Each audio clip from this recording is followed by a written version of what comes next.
My feet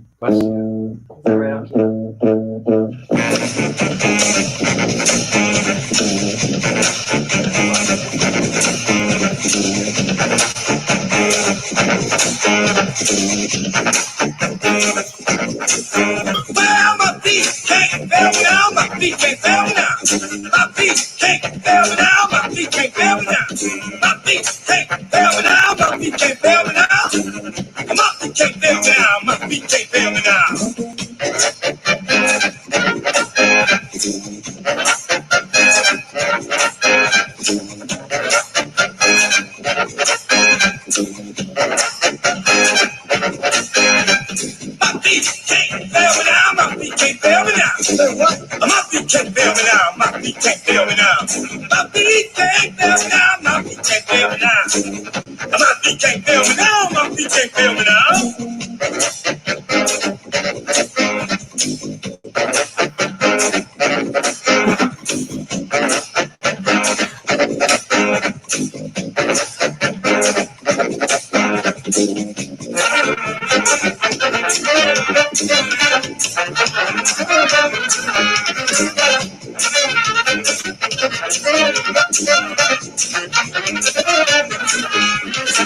feet can't bear me down. My feet can't bear me down. My feet can't bear me down. My feet can't bear me down. My feet can't bear me down. My feet can't bear me down. My feet can't bear me down.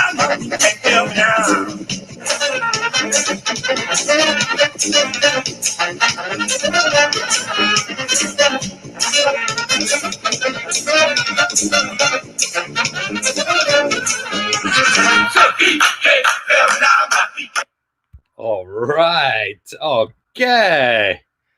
What a way to start the show. Taking you guys to Jazzfest 2019.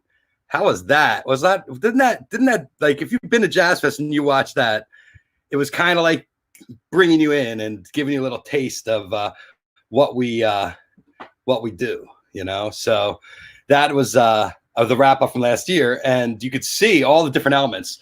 The first thing I do on a typical Sunday is get in and go to the gospel tent, and because that's the side I walk in on, and get a little religion on my Sunday, and then I try to find something to eat that didn't have a line too long on it. And that's one of the problems with the food at Jazzfest on the weekends is you're like, oh, I'm going to go there, I'm going to get this, that, and then you get there and the line is 40 deep, and you're in a rush to get to this stage to see this guy, and that stage to see that guy. You're like, I'm going to have to catch this later.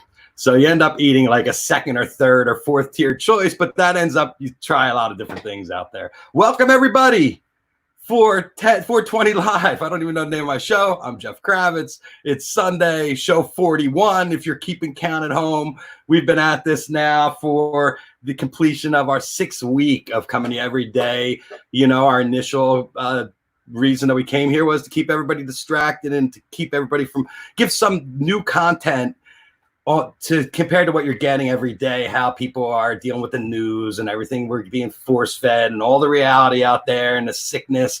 And now everybody opening and you're watching our country revolt in different little areas and the whole thing's a mess. But, you know, I digress. That's not why we're here. There's other places to watch that and catch that.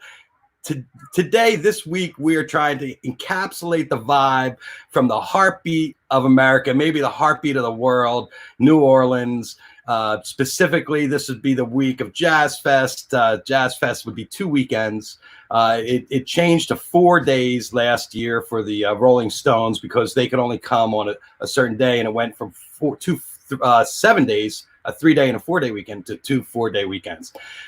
So just more time that your energy's expanded. When you look down at your foot count at the end of the day, you're put a good 7 to 10 miles walking around that fairground easily. So you're burning off all the stuff you're eating. There's some healthy stuff out there, but a lot of stuff's fried. It's not the best diet in the world. But whatever it is, we all miss it. I see everybody online celebrating the WWOZ and festing in place, and also ordering all the goodies from all the people throughout the fairgrounds that are delivering online. So everybody's sitting there and they're all posting pictures of the po' boys and their boudin balls and, you know, their crawfish Monica. And it's been great this week to catch up. Ivan was great yesterday. George, people still talking to me about both those interviews. And Boyfriend, You know, how people are getting turned on to some of these artists that have been friends of mine for a long time that aren't really familiar from what's New Orleans brings to the table. Because Jazz Fest, everybody assumes is jazz, but it's so much more than that. It's all the genres of American music. I would say the one thing that's not out there is EDM. So it's real music from real musicians. And our guest today is just that. He's about as real a musician as you can get. Music has been in his blood from the moment he was conceived to today. I don't think there's been a time. I bet when we talk to him, he will tell us he's been to every jazz fest, and he's weathered every storm New Orleans has to throw at him as a musician, as a business owner, as a community, someone who brings the whole community together in New Orleans. I want to introduce a really good friend of mine, Ben Jaffe from Preservation Hall. Hello, Ben. Jeff, how are you? it's good to see you, brother. Good to see you too. How you feeling? Everybody taking it day by day, like everybody. Some days are better than others, but we've got a lot to be grateful for, even amongst all this craziness, right, man? Jesus. Well, have you ever stopped this long in your life? No. I mean, even after Katrina, we were back playing music as a band within in a month. The hall was closed for almost a year after Katrina. So in some ways, this is like bringing back a lot of memories from 15 years ago for us. We have a lot of memories from that time, man, and a lot of similarities in what we're going through. Well, I think the one similarity and the hard part is that New Orleans pretty much tried to open for business after Katrina. I mean, it was slow because there was a lot of damage. I remember going to the first fest. It wasn't exactly up to 100%, but within a year or two, it definitely got the vibe back, and everybody was kind of supporting and trying to go. Were you feeling that bad, or do you think it took a little bit longer? Oh man, that's where it gets. I think that's where the roads part at that point. Because we're still in this, right? We're still in it. And I mean, when I heard you say, like, what day did you say this is? This is my 41st day of doing the show. Your 41st day, right? Yes. So, man, we haven't really been in this that long, man. I mean, they didn't, in LA, they shut us down on March 13th, and I started doing this on March 15th or 16th. Yeah. Well, I mean, I know we're going to survive and become something. Who knows what that's going to be, I mean, I think that's the kind of the thing that we're all sort of working towards, man. Because what I see happening is people like yourself connecting with people in like this whole new like way, that I was never really comfortable with. Like doing this, if you called me up a year ago and said, "Hey, do this thing," I'd be like, "Nah." I'd be like, I don't really do Instagram. I don't do social media. I don't get online because I wasn't really feeling a connection to people. But this period of time, and particularly these last couple of days over Jazz Fest, I felt a really, really deep connection to people, and this has been our way of communicating. Yeah, it's changed everything. Have you found yourself performing online yet, or doing anything like that? Man, I come on every night, man. I'm just like you. I've been coming on every night and spinning. And it just started off with me playing Keep Your Head Up, our song, Keep Your Head Up High. And then within 2 days, I heard of somebody passing. And I played Mahalia Jackson, Precious Lord. So, we had the dirge portion of the show, and then I played the happier version of the show. And then it just then a week later, Bill Withers passed away, and so I played a couple of Bill Withers songs, and it just kept growing, and more people kept checking in. So all of a sudden, I just found myself finding a reason to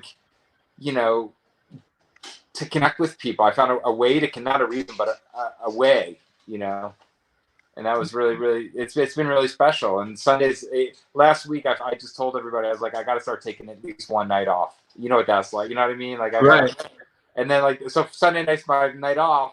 so that's why I'm able to be here with you. Well, thank you. I appreciate you talking to us. I know I was trying to dial you in because I know what a huge influence you are on that scene. Now, I remember when I was at Press Hall and you took me in the back, which is the room now, which is where all the artists hang out, and that is your house where you grew up. Yeah, So, yeah. what was it like to grow up? Like Bourbon Street is 40 feet one way, and Royal Street 40 feet the other way. You know, I've come to appreciate that was my normal. You know what I mean?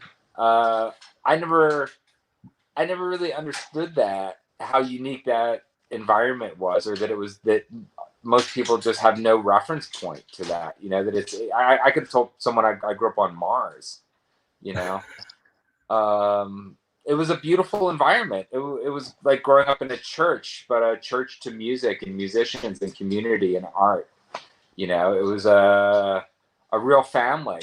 Everybody knew each other. You know, we knew all the sons and daughters and aunts and uncles of all the musicians who played there. And it was just this place where people would come and gather. It wasn't just shows. People would come and hang out in the back. And if my parents knew somebody, they would invite them back. And, you know, where you and I went, they would invite them back to their library, which was their living room, you know. In fact, I mean, that really is what Preservation Hall was at the very beginning, was this group of artists and my parents inviting people into this space and having these sort of very quiet underground concerts, you know, not dissimilar to what all of us grew up with, you know, whatever little pocket we grew up in. You know, you want to go find the little neat, fun, cool stuff to do, you know, and that you feel like you're connecting with, and that's what it's become today, man, you know. So we got to make sure, you know, we just got to make sure that through all of this, you know, and people's dollars are being stretched far, man, is you know, is that we protect and like find a way to make sure that these worlds don't disappear. But at the same time, I also know that there are going to be some new worlds popping up along the way too as a result of this. Oh yeah, it's going to be a lot of change.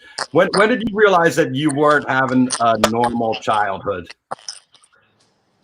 A normal childhood? Yeah, like, you know, like being in a little white picket fence on the outskirts of town and walking to school with your backpack and stuff. When I went, I had a couple friends in 7th grade who lived out in Metairie. Okay, so Metairie's a suburb of New Orleans, right? And we never went out there. We didn't have a car because I walked to school, I walked to the grocery, you know, everything. Canal Street used to be where all the department stores were, so we could just walk everywhere we needed to go.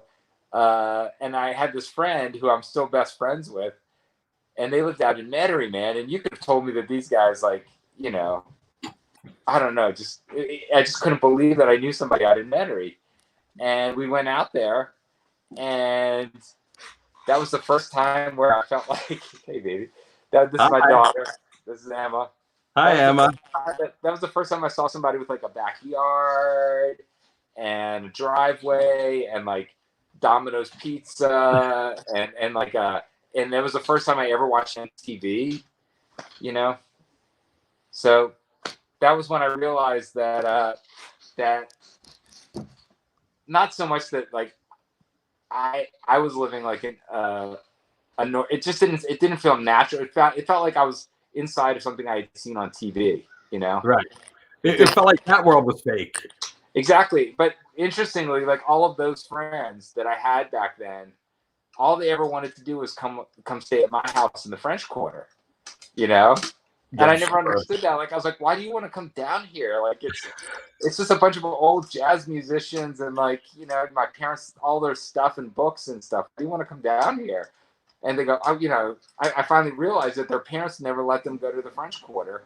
And but if they said they were going to sleep at my house, my dad was, you know, a respected member of the community, and they were fine. And back then we had the World's Fair in New Orleans.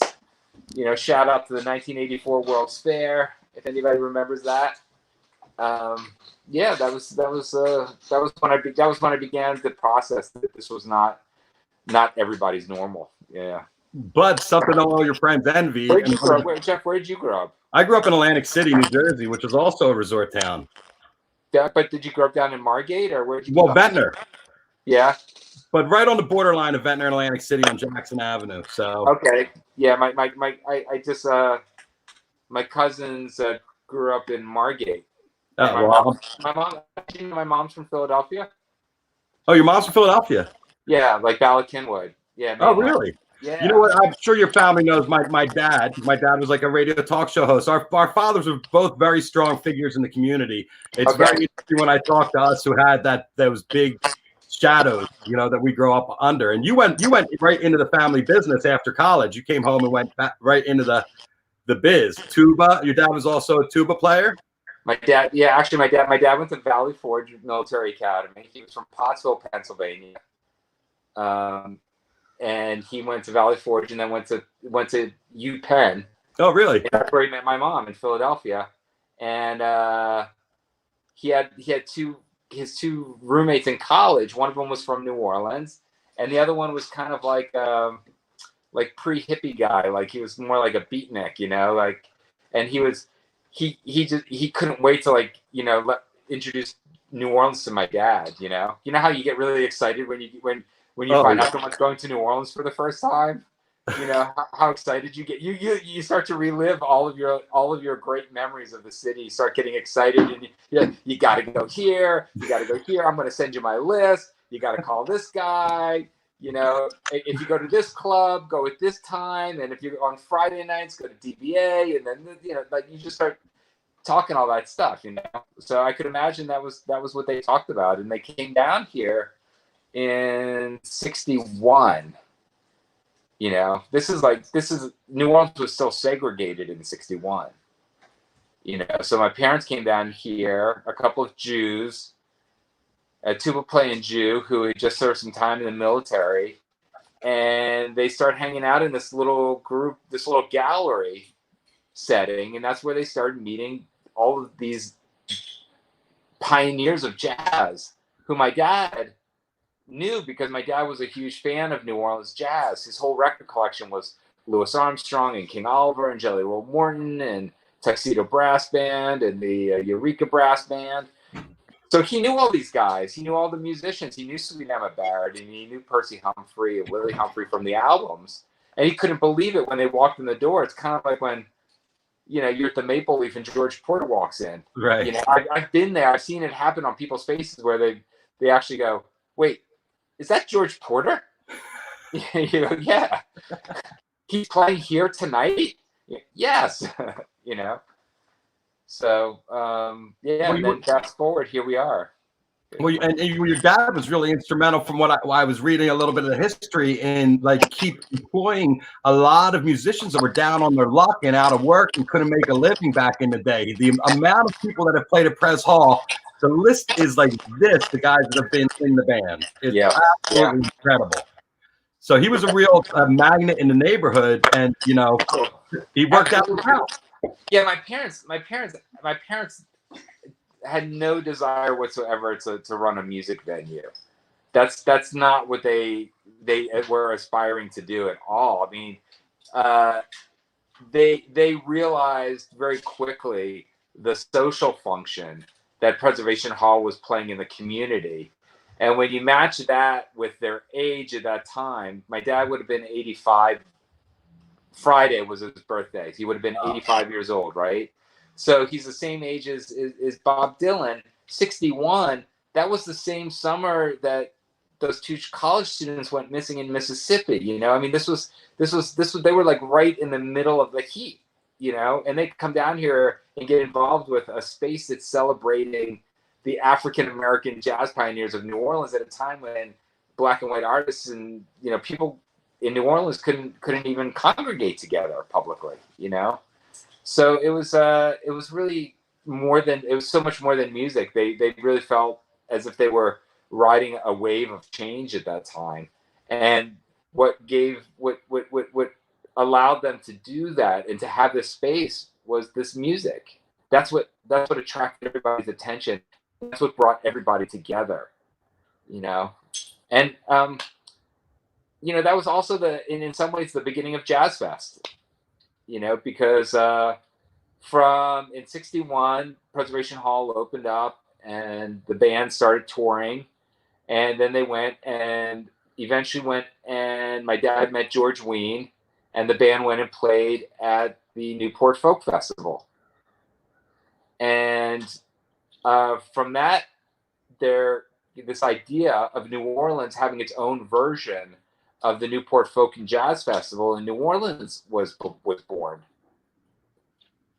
I don't know if you know that. Yeah, I actually saw, because last year was the 50th anniversary, so I saw a lot of the documentaries, and I saw George. I saw him interviewed talking about how, you know, they couldn't figure out how to unite the races, and they realized everybody loves food and music.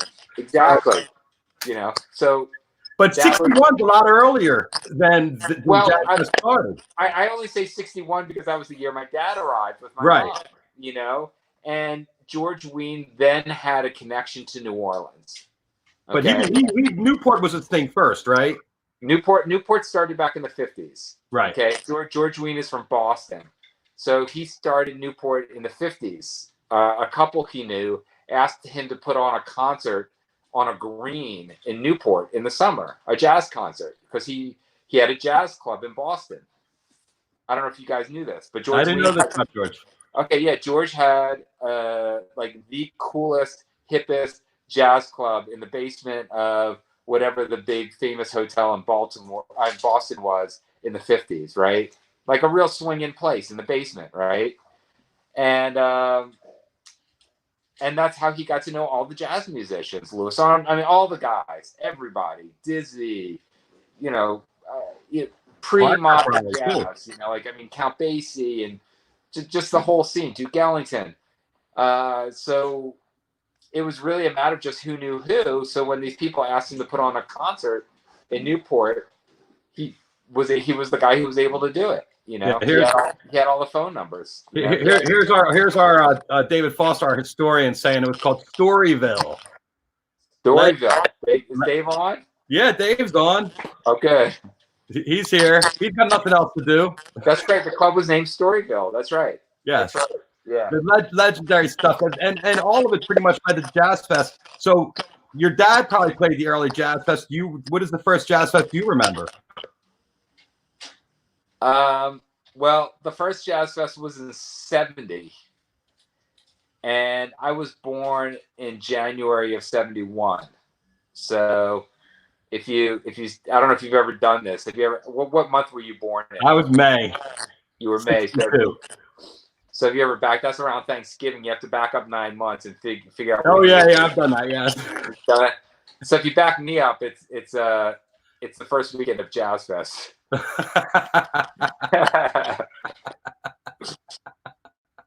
You know, the first Jazz Fest happened at Congo Square, which is, you know, Armstrong Park. I don't know if you know that. Like I didn't know that.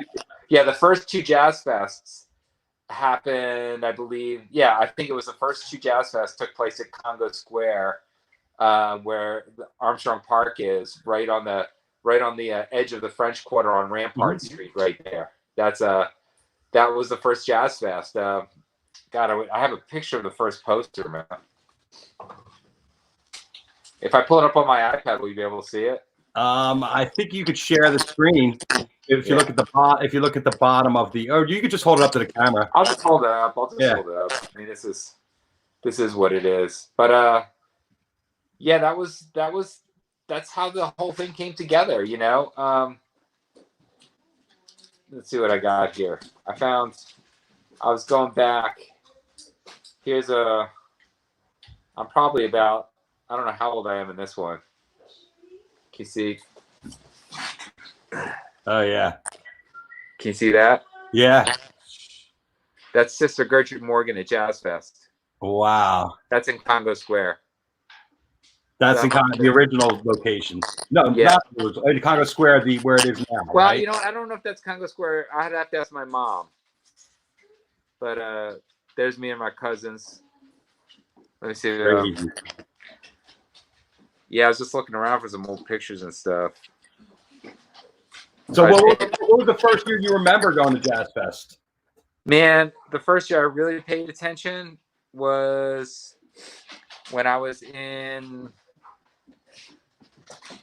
grammar school. We used to go out there. My grammar school band, Walter Payne, the bass player, Nicholas Payne's father, was my band teacher when I was growing up at McDonough 15. Oh, wow. And my dad was on the founding board of Jazz Fest. So my dad, had a big say in like what bands, kind of the community side of things. So he always arranged to have the McDonough 15 band, which is now the Plessy School, open up Jazz Fest at the kids' tent. But they would have us out there playing as people were running in for the posters, Mm-hmm. So we were out there like we were playing at like 11 o'clock. You know what I mean? But I have a picture of it. Yeah, David Foster says that last picture is from the fairground. 74 was the last one. Check that out, Foster. Oh my God. That's the McDonough 15 band. That's my brother and my cousin, and I'm over there playing baritone horn. That's at the kids' tent. You can see Walter directing the band. Isn't that cool? Oh my God, that's incredible. Yeah. So, yeah, I remember probably like my earliest Jazz Fest memories were I was probably about 8 or 9, and my dad I would go out with my dad, and we always had a meeting spot, and it wasn't as crowded as it was today. So we had this one meeting spot, and he would give me a little pocket money, and I would just go off. We would just go off on our own. Go get snowballs, go get, eat something, check back in, go run out. Like, we'd go run off and go see. I remember Professor Longhair, so it had to be 76, 75 or 76. James Booker, Fats Domino, Ernie Cato, Oliver Who Shot the La Morgan. I mean, did you always get that these guys were amazing legends, or did you at one time think that they were? I knew all these guys from the neighborhood. Just from being around the house. Yeah, I mean, the one guy that was really kind of relevant to us was Alan Toussaint. He would have been in his 30s at that time and had hits because he had hits with Patti LaBelle and Voulez-vous coucher avec moi, and he had that going on, and Alan really wasn't on the scene the way that other people were. Like most of the musicians I knew, you would see just driving around town, but Alan was always at his studio, so it's kind of like Fats Domino. You had to go to them, Right. So I only met Alan on the occasions that my dad was recording at Sea Saint, and I would see Alan then. I would see him at Jazz Fest, and Alan didn't play that much publicly. He was like Fats Domino. He would only play a couple times a year, and Jazz Fest was usually that the one big show that he would play, and then they might play a night show on the. Back then, they used to play the night shows on the boat, the Natchez, the President. Right. Did you remember the President? Did you ever? No, I didn't remember. I didn't start coming to Fest till 2000 when all the hippie bands started coming, and Superfly started doing those great late nights. That's what it was based on. It was based on those early shows on the President. Right. And I mean, I remember one night it was like I'm sitting backstage. My dad's there because he's playing with tuba with the Olympia brass band. They would always have a brass band marching around the floor, So there was a brass band playing, and then Ernie Cato. Oh my God, it was a crazy night. Fats Domino, Alan Toussaint, and Dr. John. Wow. All on the boat. All on the boat, man. It was wild, and I'm a little kid, and I'm, I don't know, you're just in there hanging out. I remember being in Dr. John's dressing room. I knew the guy, but we knew the guy who did all of his clothing, and Mike Stark did all of his costumes and feathers. And I remember Dr. John standing there, and he had a stapler and was stapling the feathers to his clothes. And I mean, it was amazing to watch. I mean, you just couldn't, you didn't know what was going on, but you knew you were somewhere special, and you knew you were supposed to just observe and be quiet and just take it all in, How did you figure out how you were going to fit in? Oh man, I'm still trying to figure that out. Well, I don't know about that. You've got, when I shoot the Grammys every year for the past decade, more than a decade, and you guys, I've seen you now. You had your own slot this year where you guys were in memoriam part, and you backed up the Black Keys and Growl. I mean, you're getting that acceptance throughout the world as more of a mainstream act. Do you feel that? It's interesting, man. I mean, what I'm feeling is my generation doing what the Grateful Dead did during their run, doing what like Bill Graham did. You know what I mean? Bringing Otis Redding in to open up for, Santana, or putting Preservation Hall with the Grateful Dead, and making things interesting, putting on shows that represented the actual music that they enjoyed listening to, and you feel that happening. Like you feel it happening sometimes, you feel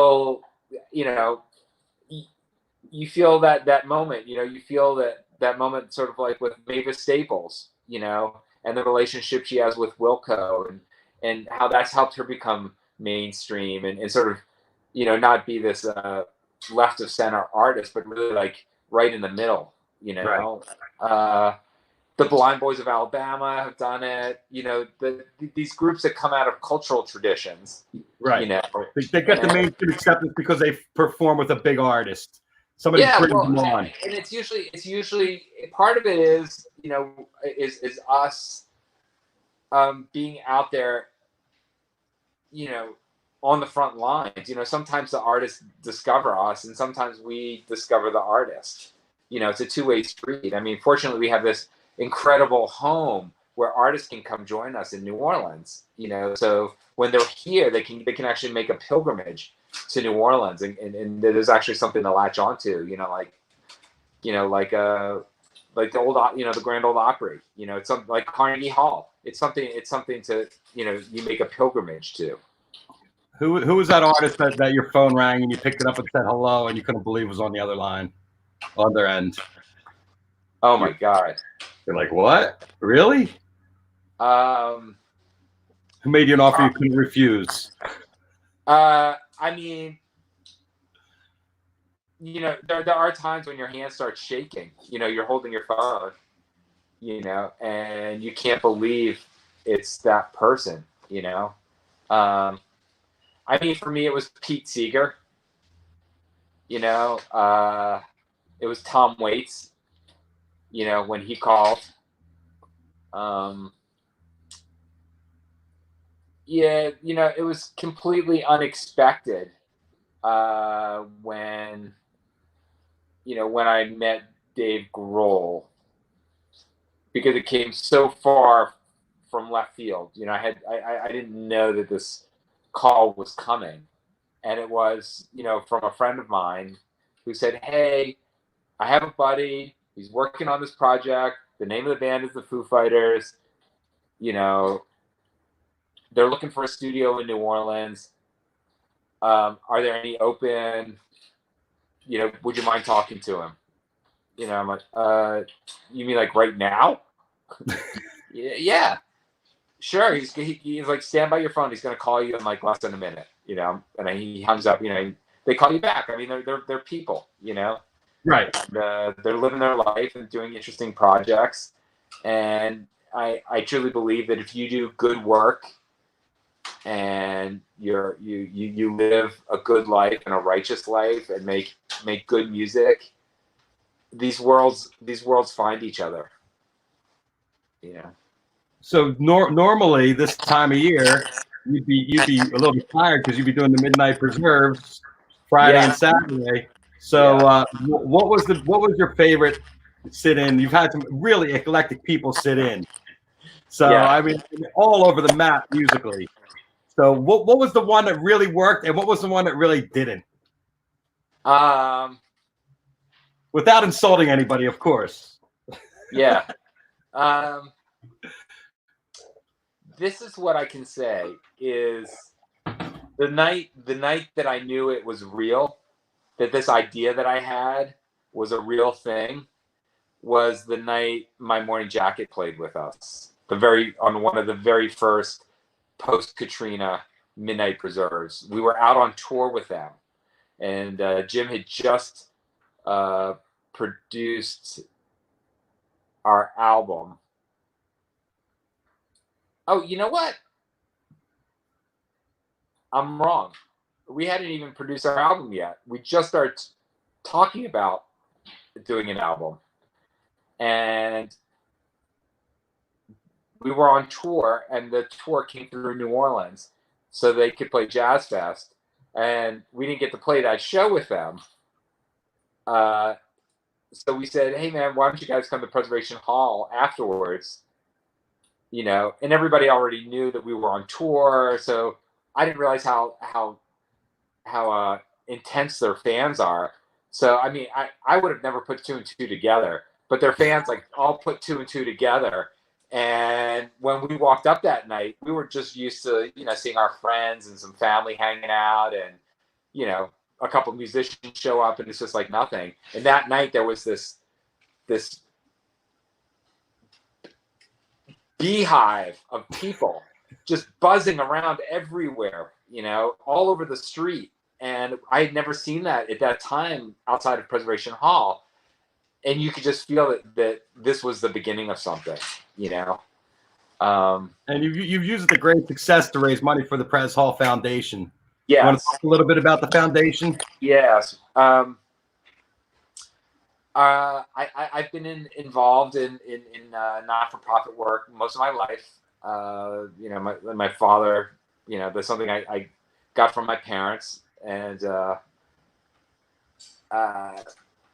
after Hurricane Katrina, I had a foundation that did relief work for musicians after Katrina. And when we were sort of out of the fog of Katrina, out of those clouds, I started the Preservation Hall Foundation to help bring music education into schools, and for, you know, create a way for our musicians to pass on this music tradition, you know. So after we shut our doors at Preservation Hall about 2 months ago, I just knew that we were gonna need resources to keep our musicians eating. And we have 60 musicians that make up the Preservation Hall Collective. And I'm very proud to say that we've been able to make 3 distributions of funds to all 60 of those musicians. So we've been able to help supplement what other relief they're getting right now to help them get through this time. And, you know, most musicians in New Orleans, you know, do live week to week, and, you know, this would have been their busiest time of year. You know, right now, I mean, I was joking with somebody, like, you know, Stanton does like 20 gigs in a weekend, or, you know. What's your count usually? Oh, bro, it's a marathon for me. You know what I'm saying? For me, it's not quantity, it's quality. Yes. And and I want to be able to you know, be there for the artists that make it to Midnight Preserves. That's right. That's really the most important thing for me, is I have to maintain sort of my stamina, because we never know who's going to show up. We don't know if it's going to be Elvis Costello or Amos Lee, or, you know, Nathaniel Rateliff, or, you know, Angelique Kidjo, or, you know, we don't know if it's going to, you know, who's going to make it out that night, you know. And it's usually right up to the last minute that someone's, you know, either texting or calling, or, you know, saying, hey, we're going to drop by. And because it's always a friend of ours and somebody that we know, and because the energy is so good, people are making an effort to come be a part of something that we all really believe in. And the energy is just always right. So when you ask me about the music, man, I can't remember because the energy is so high. Right. The vibration is so high that the music becomes incidental, you know? I mean, even when things completely fall apart, you're getting, this very small group of people get to witness something that's only going to happen once in this very precious jewel of an environment. And in a very tight, crowded environment too. There's not a lot of space in the room. I know when Dave Grohl played there, you had to fling open the doors and play out to the street. Yeah, we played out to the street. He was like, "How are we going to do this?" I'm like, I was like, "We better just don't announce it and just open the doors, and just play that way because we can't get people in here, man." No way, not all those people. Yeah, but we miss that because I mean, I texted with Dave. They were going to be playing tonight, and they were going to be in New Orleans last night. So that's harsh. Yeah, it's harsh. I mean, it's all good. It's cyclical, man. I mean, we have these incredible memories, and it's going to just make us. It's going to make the taste and the smell of our memories even more vibrant, and it gives meaning to what you've dedicated your life to, and what I do with my life, and what our friends do, and what all of the musicians and people who support the music community. We all really need to pat ourselves on the back, man, because music got us to where we are right now, talking to each other. It's going to get us to wherever else we need to get to. You know what I mean? Yeah, let us hope so. Ben, thank you so much. Everybody out there, if you want to donate to a great charity, Preservation Hall Foundation. Ben, thank you. Stay safe, and I can't wait till we're face to face and then sharing a little bit of our favorite sacraments. Amen. Take care, buddy. We'll talk soon. All right. Thank you. Ben Jaffe, ladies and gentlemen. Another New Orleans, legend. And it's amazing to see the depth of the human beings that are in that town. It's not surface. It's real. It's got real depth and feeling and meaning and heart. The people in New Orleans have a lot of heart. And people like Ben embody what that town is about. And it's been great. I see him at he comes to all the different events, the Grammys the past couple of years and all the different festivals and stuff. And I always get a great warm greeting from him, and going to Pres Hall and hanging out with him and Greg Lucas from the Pres Hall Foundation, all the fine people there.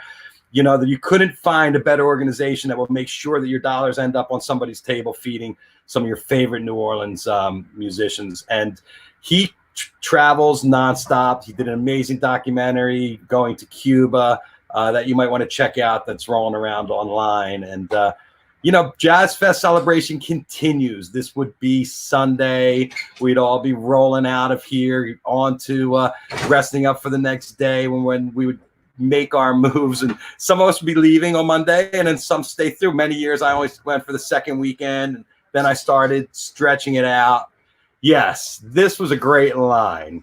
This was the line of the interview right here when Ben said, "Music has got us to where we are and will take us to where we are going." Great stuff.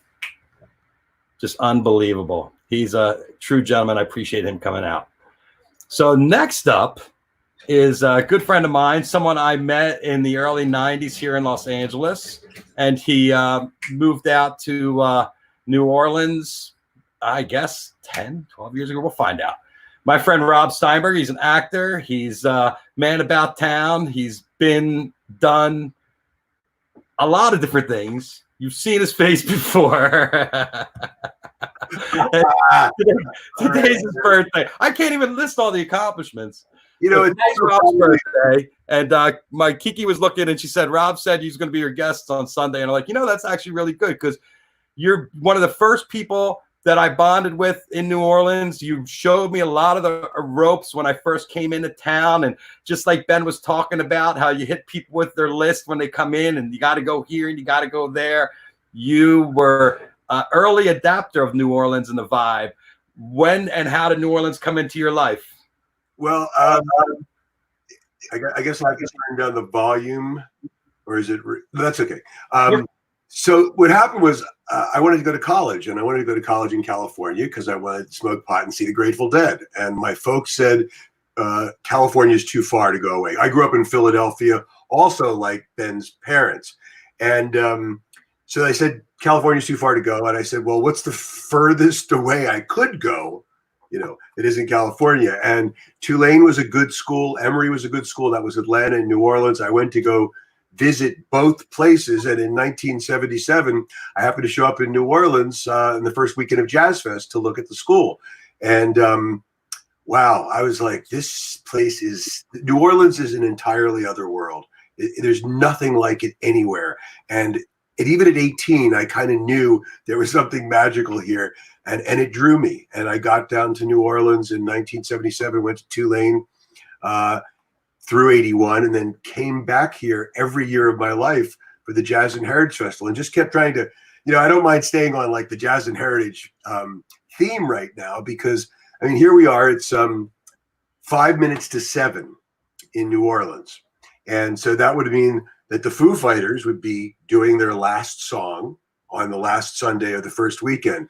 And that feeling, you know, and today is just a spectacularly beautiful day. One of those days where you're at the festival and you go, this is classic, perfect Jazz Fest weather. Rob, hold on. Do you have your Bluetooth on? No, I have the speaker on. Is it echoing? Yeah, why don't you turn the Bluetooth or speaker off that you're using if you're using a Bluetooth speaker? I hope I can hear you. Is that any better? Like, oh, you'll hear me through your speaker in your computer. Well, that is the speaker in my computer. Everything else is off. Oh, it is? All right, because we're hearing double audio. So you're not playing it on the Facebook. Were you watching this on Facebook?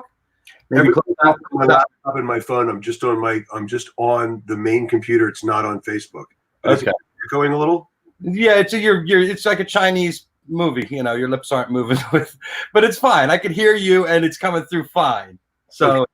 All right. Well, then I'm going to have to move my lips at a speed. Yeah, that kind of works. But so Jazzfest was like the first thing that I really experienced in New Orleans, and Tulane's campus and all of the energy that, you know, we got to experience musically when we were here.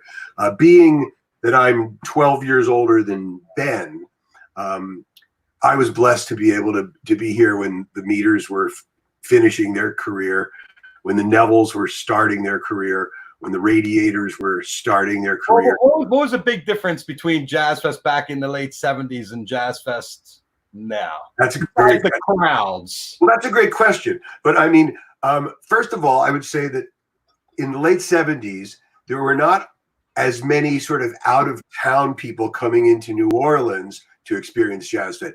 It felt more like kind of a state fair type of thing.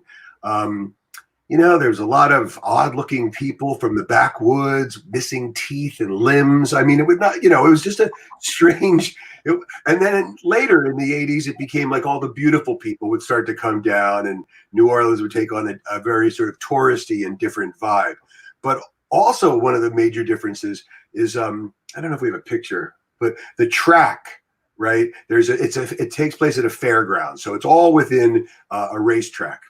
And all of Jazzfest up until maybe 82, 83 took place inside the track. So nobody was outside the track. But now, of course, they have the jazz tent, the blues tent, gospel, lanyap, so much stuff on the other side of the track because it's gotten so big. Yeah. And there were only a few stages, and there were lots of little gazebos. So artists could sit there with an acoustic guitar and play almost unmiked for 40 people sitting around that area. And that was kind of special, you know. And every year, all the Tulane students, we went down, we met at the flagpole. That was the place to meet. We ate spectacular food that we'd never heard of or seen in our lives. You know, I wouldn't try the pickled pig's lips, but they were there. It took me a few years to get to alligator, I think, but you know, it was just a magical experience. And then, of course, after we graduated from college in 81, so many of us came back every year to see our friends, came back for Jazzfest, and began to share it with people like you and other friends. And it became, you know, a yearly pilgrimage to come down here and be part of this wonderful city. It's amazing music. It's terrific energy, and it's food. It's just. I can't even do the math. Is that 42 years of Jazz Fest you've been going? I started in 77, so I'd make this 43 or 44, and I've missed 2 years in that time period. And this year. And wow, no wonder you don't have any brain cells left. What? No wonder. It was truly amazing. So that was one of the differences, was that it all took place within the track. Obviously, a lot less people. And the nighttime concerts were also dramatically different. Rather than having 100 clubs doing 5 shows a night, there were really 5 or 6 places that you would go to at the time. Tipitina's, Maple Leaf, Jimmy's, the Dream Palace sometimes was in operation, sometimes not. And then there were a couple of sometimes little side gigs in different places. But as Ben mentioned, and as you mentioned, the Riverboat, the President, was literally the place that you had to be after Jazz Fest. And it would sail at 7:30. So it would take off at 7:30, and it would go up and down the river, and the music would play. And I saw James Brown there.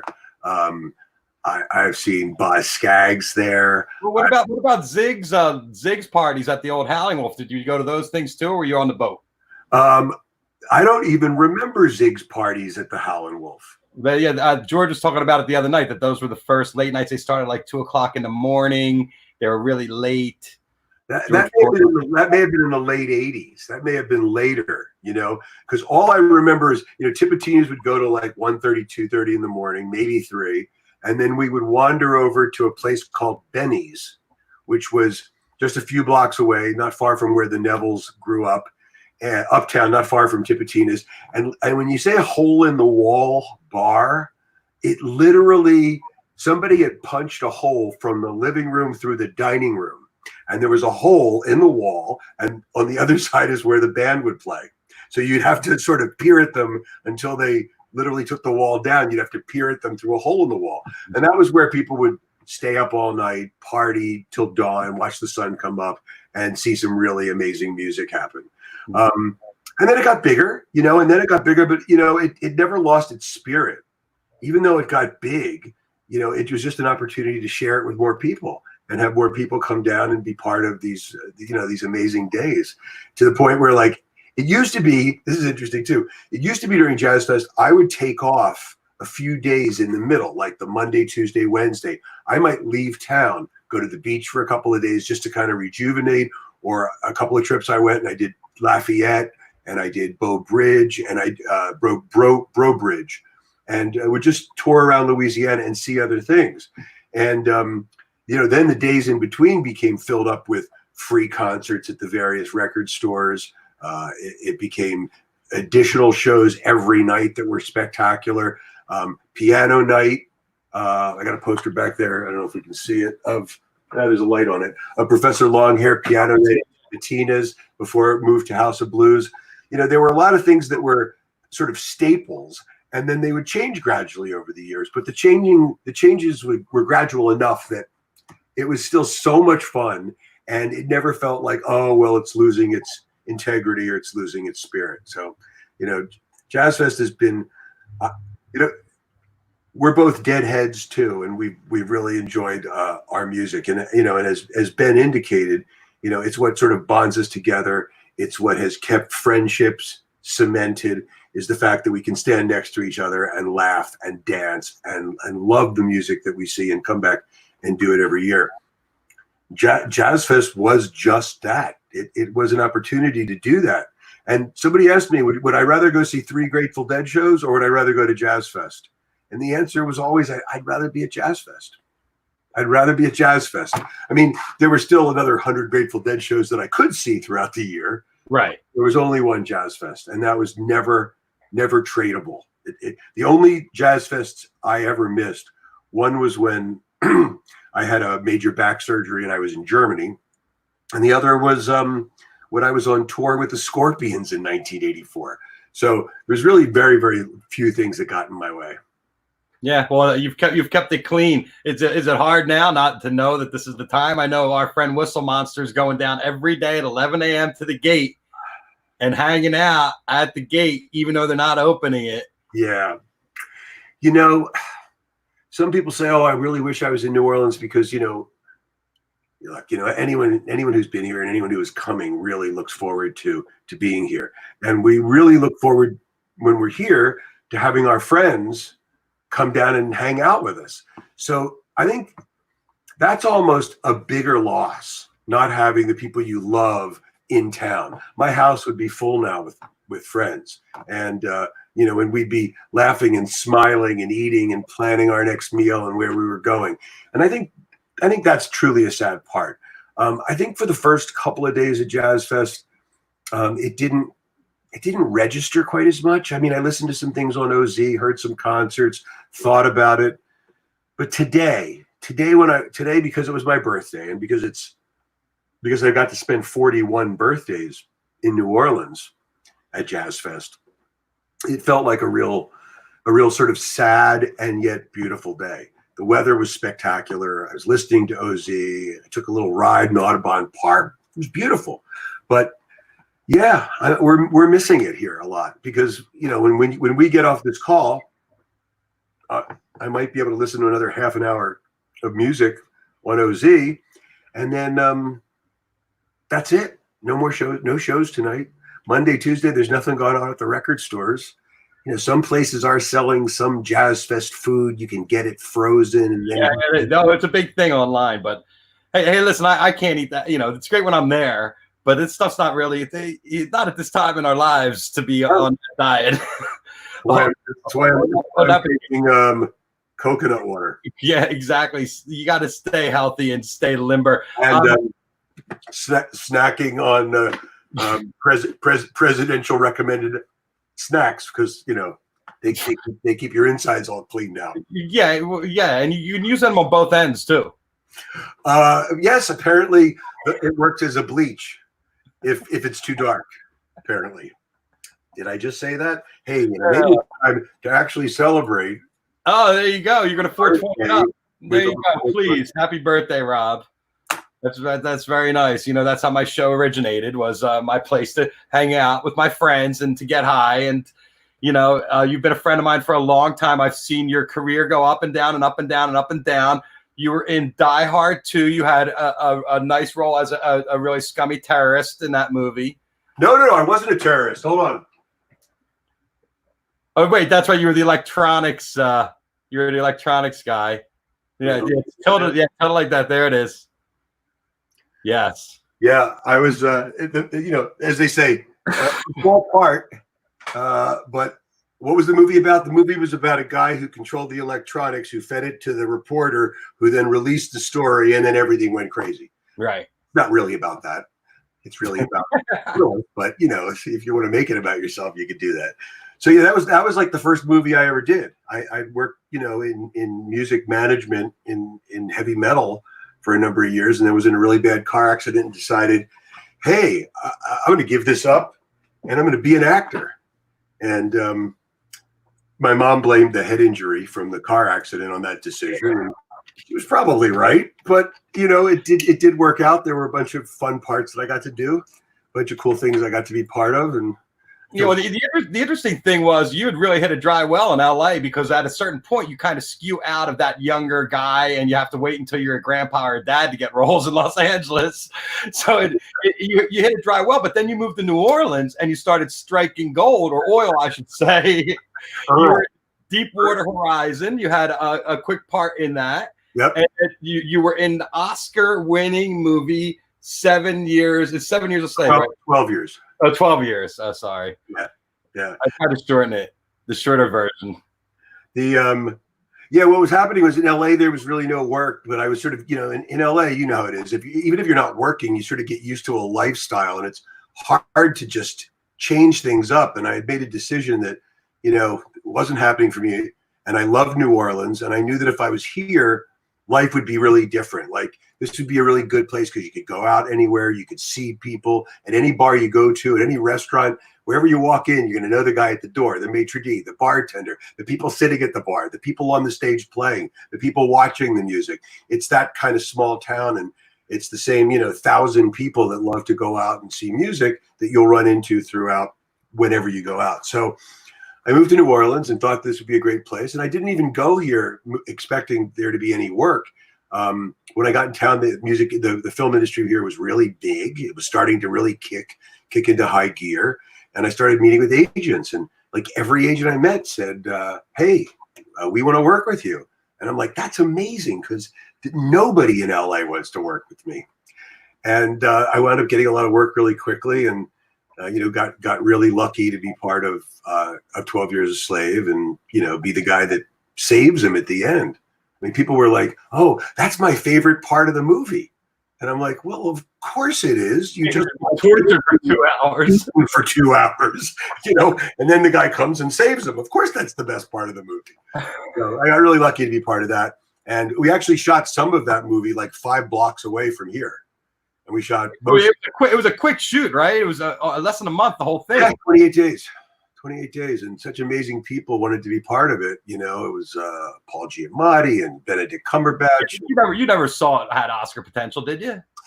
That's an interesting question, and I do get asked that a lot. So here's the thing.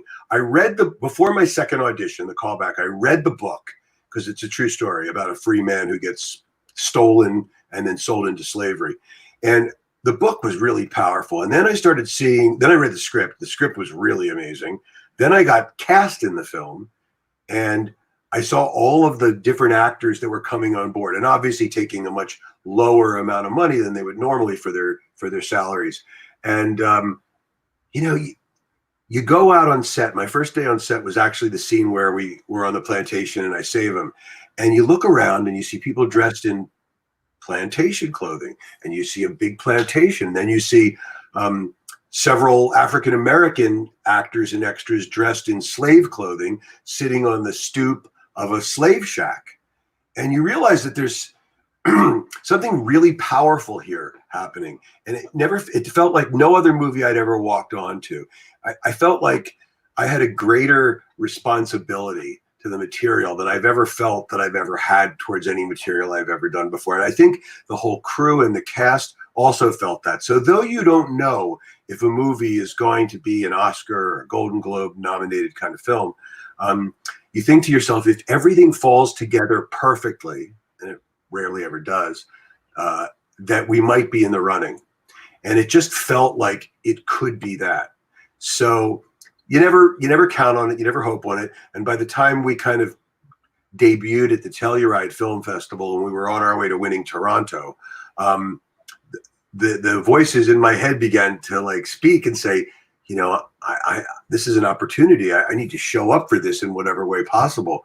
So I got my first publicist, and I started going to events and meeting a lot of interesting people. And yes, it was fun. There were parties, there were gift suites, there was all that stuff that sounds so glamorous and exciting. And it was, but to be part of something that felt really this important. And again, it's just a movie, but it was telling a story that no one else had told. It was a magical time for me. Really amazing to be part of all that. And there you go, kind of vindicated you from your mom. But absolutely not. Still, she's sure that there's the head injury is yeah. Does the Academy send you a letter or anything because you were a part of the? Did you get anything at all? Even a letter on letterhead? No. No. The only people that get things are the producers who win the movie, the director. I think I might have a picture of me holding the writer. You don't send out, like, the producers don't send out little thanks. Hey, we won the Oscars. Well, there were two options. It was like there was one option. Hey, I can go to the Academy Awards. I have to buy my own ticket and sit up at the third level, right? And if you win the award that night. Hi, Jules. Happy birthday.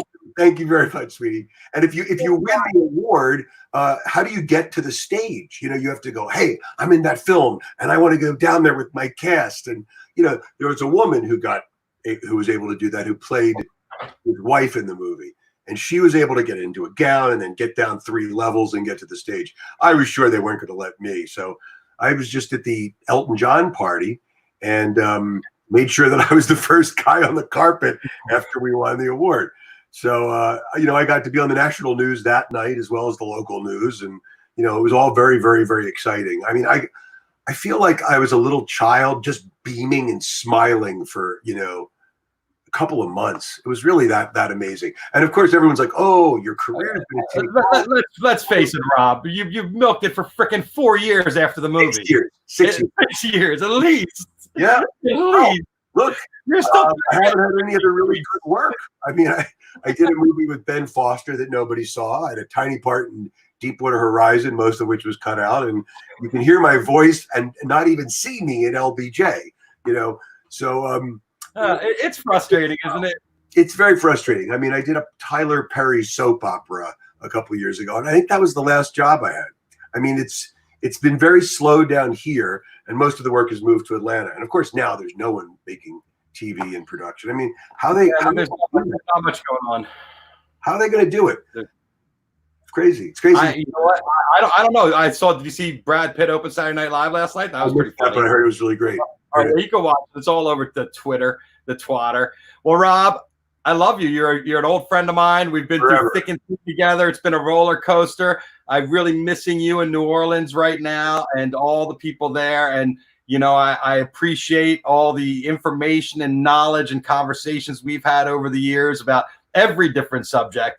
But especially you're an amazing encyclopedia about New Orleans music and culture and music. And it's just unbelievable to be able to pick your brain. And I'm really sorry I can't pick it and meld it this weekend.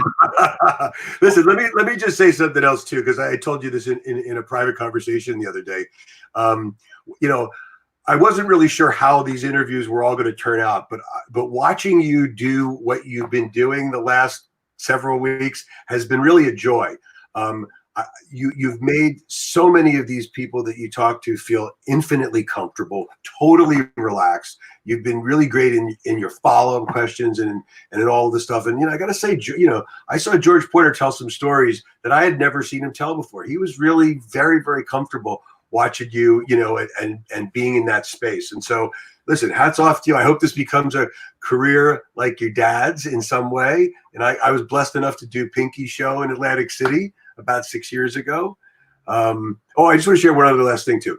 So Jazzfest about 10, 12 years ago, I'm sitting at Cox Economy Hall. I'm watching, just a great traditional New Orleans jazz band. I'm sitting next to this fabulous lady. We just start talking. She tells me that she was the founder of Preservation Hall. So it was Ben's mom. And she tells me that she and her husband met in Philadelphia. They grew up there. They took a train down to New Orleans. And they were telling me about that. She was telling me about that story.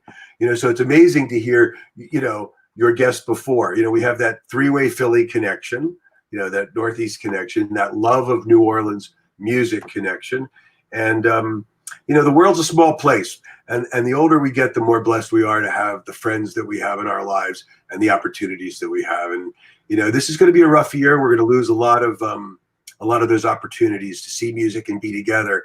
But, we'll keep these kind of things going, and we'll be back at it in no time, and we'll have those, and I think there'll be even a greater sense of gratitude and appreciation that we have. Hallelujah. And on a Sunday, amen. Amen, brother. Thanks, Rob. Happy birthday. Many more. Yours is coming up soon, man. Yeah, I know. Scary. All right. Good night. Thanks, buddy. Take care. Well, there you got it. We had a 1-2 double feature today from New Orleans. Both Philly guys, New Orleans, Rob Steinberg, my old friend, and Ben Jaffe, another old friend of mine. And amazing to be able to pick their brains and to hear what everybody's missing right now and how everybody's doing. And I hope everybody out there is doing well. You're taking care of each other, taking care of yourselves, hydrating, medicating, not overdoing it. You got to not wake up hungover. Make sure you're eating right. You don't want to put on the pandemic 25. You want to try to remain calm. This wraps up our first weekend of Jazzfest coverage, but I'm planning on doing a days between. We have Galactic on Tuesday. I am talking to some of the biggest stars from New Orleans to come on the rest of the week. Tomorrow, we're going to have some of the local talent, some of our club owners and stuff like that come on and talk to us about what's going on down there in the Big Easy. For now, I want you to take care of yourselves, take care of each other. Here's the hug. Peace, love, happiness, everybody. Take it home, put it in a box. Driving around the world. Tell everybody what you heard right here, 420 Live. We'll see you tomorrow. Same bat time, same bat station. Wow.